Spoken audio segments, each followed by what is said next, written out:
Now, before we get started, I'm doing a $10,000 TCG card opening plus giveaway in about 2 weeks, August 14th maybe. I'm gonna have a playset of droplets, pot of pea, Starlight rares to give away. I think I have an Ecclesia Starlight rare. That's $600. Are you kidding me? We're also gonna be giving away $100 on this video if you like, subscribe, and comment with what other cards I should get for the TCG card opening. Let me know and you'll be selected for the giveaway randomly. Now, very quickly, if you don't understand Fateful Adventure, it has two effects: an ignition effect, which is highlighted right here, that adds a monster from the deck to your hand, which is the effect that you generally want to negate. And then it has the trigger effect on a normal or special summon, where you grab the unequipped card, you equip it or add it to your hand, and generally you do not want to negate this. This is what we are going to legally cheat with. It's not cheating because it's legal in Master Duel for the Duelist Cup. Let's go. Here we are in Master Duel. Fateful Adventure is face up as a continuous spell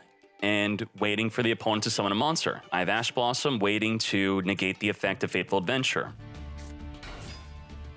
Summons and then activates. So the effect of Fateful Adventure is activated, chain another card or effect. We could all agree that this is the trigger effect. It states that if a monster is normal or special summoned, you take one equipped spell from your deck, add it to your hand, or equip it to the token you control. And if we look at the duel log, Fateful Adventure activated. This is generally where you do not want to be Ash Blossoming. So we're gonna pass. You wanna Ash Blossom, then searching Griffin. And there you go. You see that? That is the ignition effect. That is not the trigger effect. The ignition effect is search Griffin, and you clearly saw it said activate Fateful Adventure, and even in the duel log, activate Fateful Adventure, and it was in response to the summon, yet added Wandering Griffin Rider. This is how it works in Master Duel. You can hide the fact that you're triggering the Fateful Adventure by summoning, passing on the trigger effect very quickly, or if you already have the Draco back in the hand, then you activate the search for the Griffin. Now, maybe you want to say that Fateful Adventure itself is bugged, but how about another card similar to Fateful Adventure? Let's see it right now. Come forth and summon. That's the cue. Okay, there you go.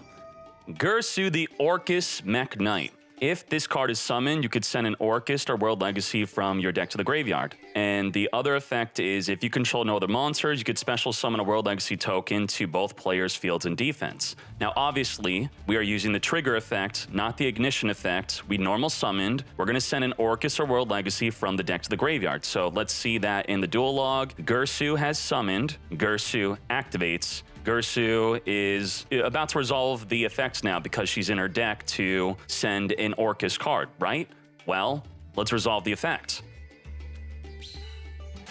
Well, that's not what I saw. I saw summon, I saw activate. What the heck is this, mate? If someone were to summon Gursu, activate, you activated negate like in permanence. Did you negate them summoning tokens, or did you negate them using the once per turn effect of sending a World Legacy or Orcus from their deck to the graveyard? Because now she could link summon off the Gursu, resummon it, then activate the effect to send an Orcus from the deck. But since I impermed the other effect, possibly, then would that be a legal play? In Master Duel, that is a legal play. Now, what about a card like Elemental Hero Stratos?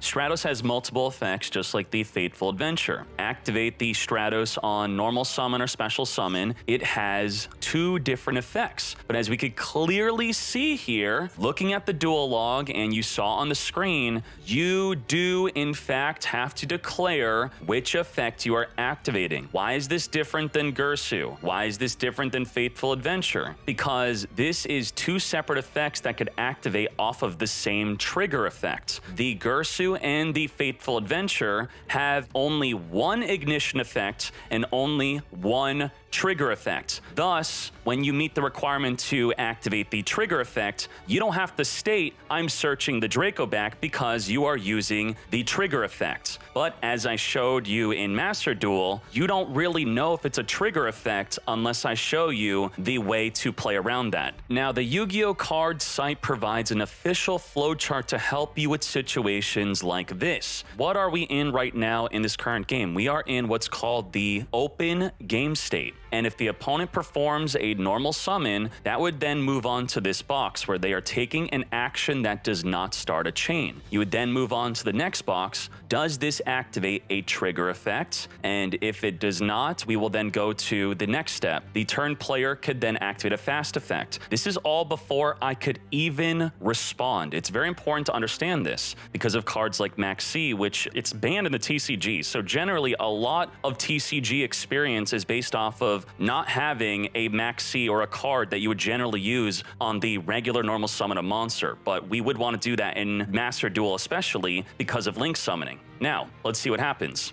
So they are going to, with the face-up Faithful Adventure, normal summon a monster, and let's see if we could figure out if it is the trigger effect or not. According to our flowchart, right now it's asking us to max C. Does the summon perform a trigger? Well, the Faithful Adventure does trigger on a summon, but they chose to not do so, so no. Then we move on to turn player can activate a fast effect. They could activate their own max C in response to their own summon before we could even respond with our max C, but they didn't. So we are now at C. Opponent, which is me, can activate a fast effect. So we know definitively that they are not activating the trigger effect and they are not activating a fast effect. Thus, if you have a quick effect that could be used in response to the summon, that is the way in Master Duel to see if they are using the trigger or ignition. Then if you have an Ash Blossom, there's no way for you to be confused on what effect they are activating. So I will now pass.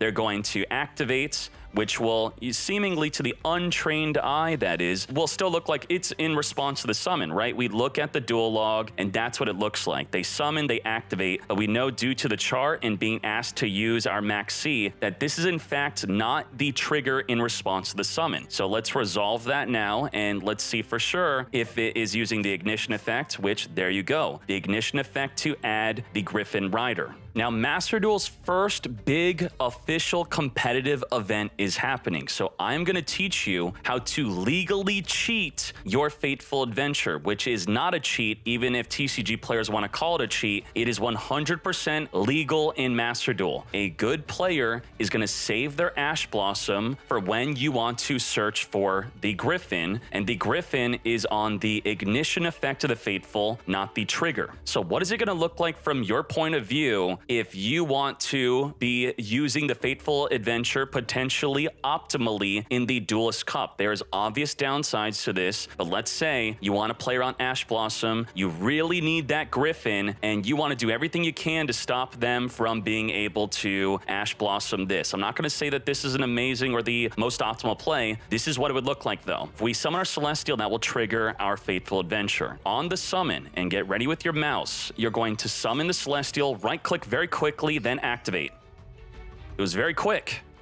That looks like it was in response to the summon. That looks like a trigger. That looks like them not wanting to use their Ash Blossom because they're going to think I'm searching for Draco back. Now that we dodged the Ash Blossom because they did not know, we could now special summon our Wandering Griffin Rider, and that will trigger the Faithful Adventure to grab the Draco back, which is what they thought we were triggering earlier. And that's why this is a legal cheat for you to expect and to use yourself in the Duelist Cup. Now, if I'm going to tell you how a normal TCG duel plays out, what am I basing that off of? Well, my experience. I played up until 2014, qualified for Nationals every year, qualified for Nationals when Upper Deck was running the game, in addition to also Konami. The latest event I joined was in 2014 August, the Yu-Gi-Oh! Open Orlando. Shadow Lightsworn with Caius is the deck I played. This is the list I played. And also countless regional tops, endlessly playing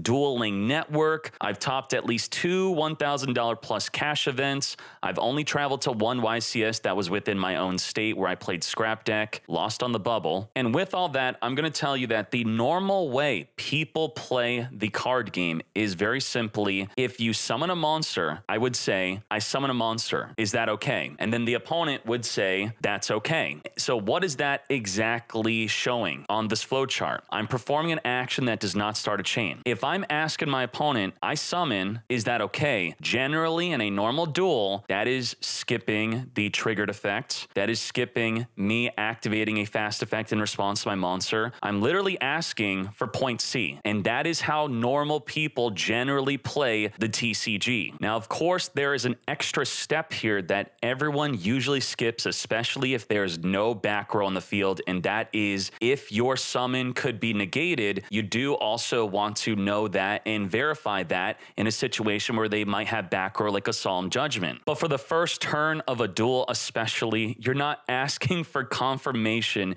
if your summon is being negated. If you say people are doing that, you're just disingenuous. So now let's act out how this could controversially play out with the Fateful Adventure. Activate Fateful Adventure is what this player would say. And then they would ask me for a response by saying, activate Fateful, okay? And then I would say, okay, that means I'm not using my max C. What the opposing player is trying to do is go back to the open game state so that they can continue plays, and I gave them permission to do so. Now here's for the spicy part. They normal summon Celestial and say, normal summon, okay, question mark. If I say, okay, this is essentially meaning, no, I would not like to use my max C. This is essentially asking, are you going to use max C? It's a max C check. So on a simulator like Dueling Book, you'd give a thumbs up in response to that question, or you would just simply in real life say, okay. So then they would activate their Fateful Adventure here. Activate, okay. So I'm thinking this is probably a trigger effect, right? Well, I'm not going to use Ash Blossom on a trigger effect because searching Draco back is not a big deal. You want to save this for the ignition effect, and I don't want to max C.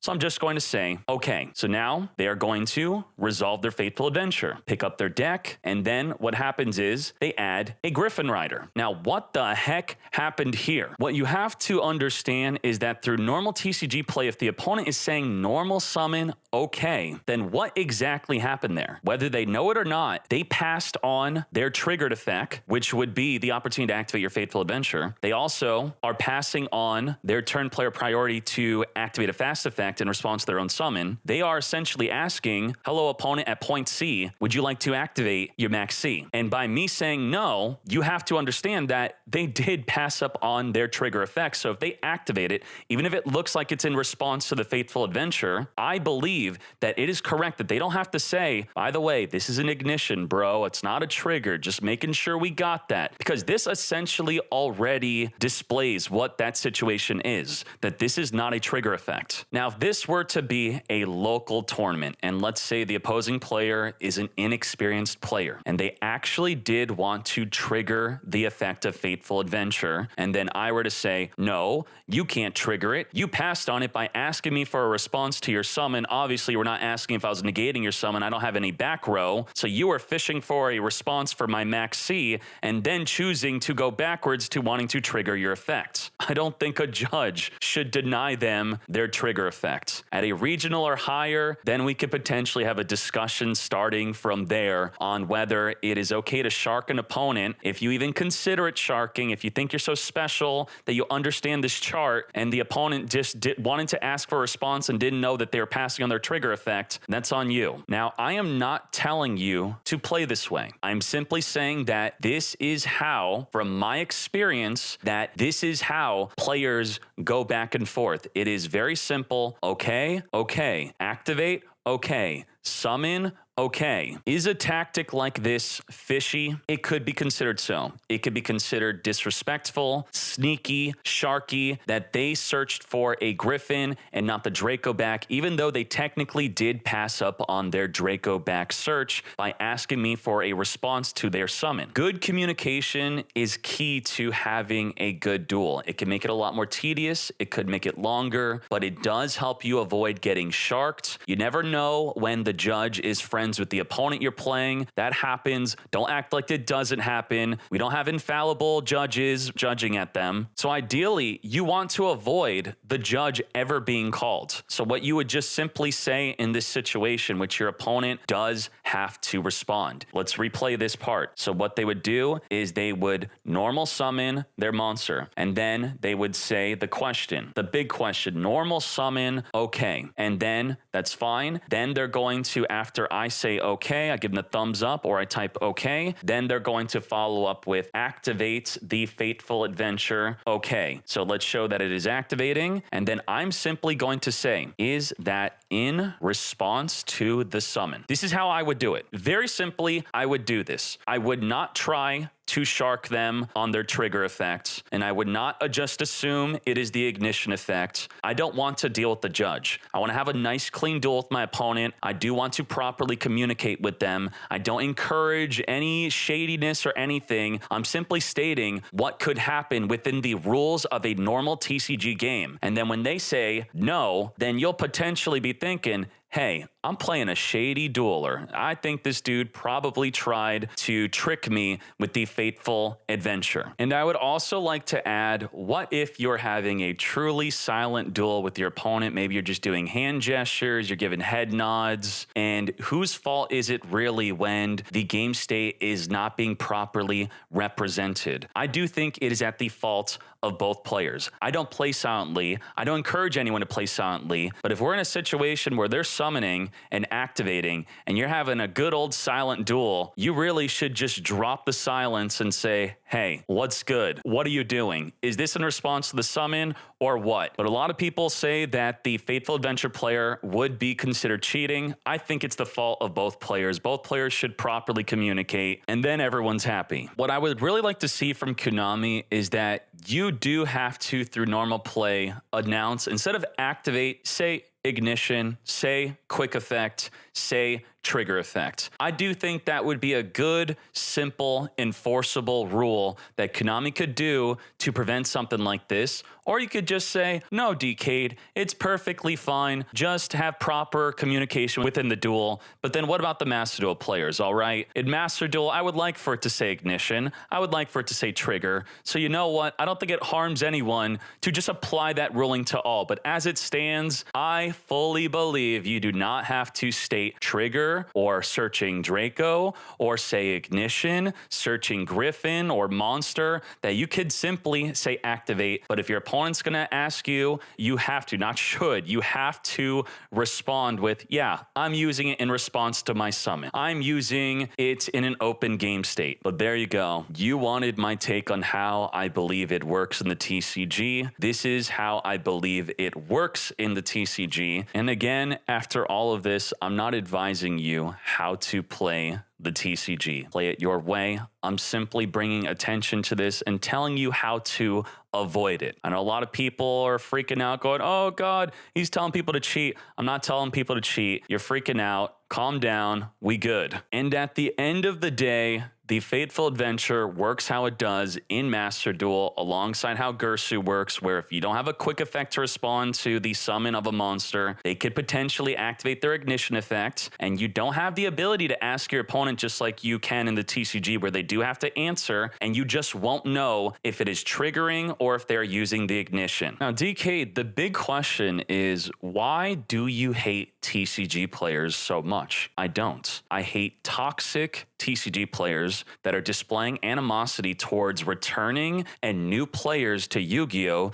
Because Master Duel has been a major, big release and a massive influx of new players have hopped on to try Yu-Gi-Oh! For the first time or return after many years. And it is a disgusting attitude to have, this gatekeeping mentality of, oh, if you're a returning player, then you possibly can't be good. You can't offer advice to someone. If you're making a guide, believe it or not, I can't believe this. I'm seeing TCG players attack people for making guides. If you want to be constructive, but being a piece of shite saying, oh, this trash, you're trash, garbage, you don't play TCG, you didn't remote duel for the past 3 years, bro. It's honestly just a toxic attitude that turns people away from the game. I really don't know why you'd want to do that beyond feeling so special and elite that you're playing Yu-Gi-Oh! You would think that you'd be happy that more people are coming to the game and more people that want to help others. But I could tell you this right now, if you learn from me and enjoy my videos, I'm not going to let any of that stop me from making great videos and continuing to teach people how how to play not only Master Duel, not only Duel Links, but also the TCG. And with that said, don't forget about the $100 giveaway by liking, commenting, and subscribing, letting me know in the comments what cards I should buy towards the $10,000 TCG card opening on twitch.tv/Dkayed. It might be August 14th, in about 2 weeks. We already have committed to getting a playset of droplets, pot of peace, starlight rares. Thank you very much for watching the video. Let's go.